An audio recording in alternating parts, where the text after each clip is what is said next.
கிறிஸ்துவுக்குள் அன்பானவர்களே, உங்கள் யாவரையும் அன்போடு நான் வாழ்த்துகிறேன். நவம்பர் மாதத்தின் 6ஆம் நாளுக்கான காலை நேர சிந்தனையாக ஆரோக்கியம் என்கிற ஒரு தலைப்பிலே ஆண்டவரை நோக்கி பார்க்க அழைக்கப்பட்டிருக்கிறோம். தர்மியான உலகத்திலே எத்தனையோ வியாதிகள், எத்தனையோ பலவீனங்கள், சோர்வுகள் நம்மை ஆளுகை செய்கிறது. இந்த வியாதி ஏன் என்னை இப்படி துன்பப்படுத்துகிறது என்று சொல்லி நீங்கள் சிந்திக்கலாம். ஆண்டவர் சொல்லுகிறார், உன் வியாதி உன்னை விட்டு நீங்க என்னுடைய வேதத்தை வாசி, என்னுடைய வேதத்தை தியானி அப்படின்னு சொல்றாரு.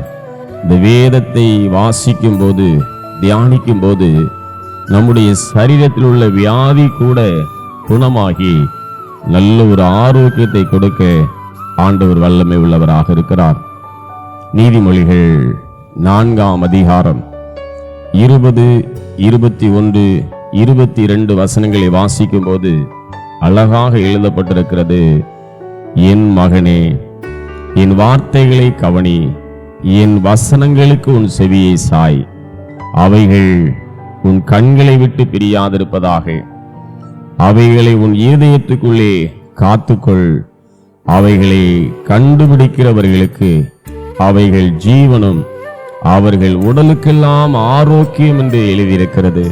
யார் யாரெல்லாம் நீங்கள் வேதத்தை வாசிக்கிறீர்களோ, இந்த வேதத்தை தியானிக்கிறீர்களோ, அது உங்களுடைய உடலுக்கெல்லாம் ஆரோக்கியமாக இருக்கிறது. ஆண்டவரே, இந்த காலை வேளையில் இந்த வேதத்தை எடுத்து வாசித்தேனா என்று சொல்லி சிந்தித்து பாருங்கள். யார் யாரெல்லாம் இந்த வேதத்தை வாசிக்கிறீர்களோ, உங்களுடைய சரீரத்திற்கு ஆண்டவர் நல்ல ஆரோக்கியத்தை கொடுக்கிறார்.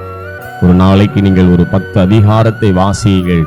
நல்ல சரீர பலத்தோடு ஆரோக்கியத்தோடு வாழ ஆண்டவர் கிருபையை கொடுப்பாராக. இந்த நாள் நமக்கு ஆசீர்வாதமாக இருப்பதாக. ஆமென்.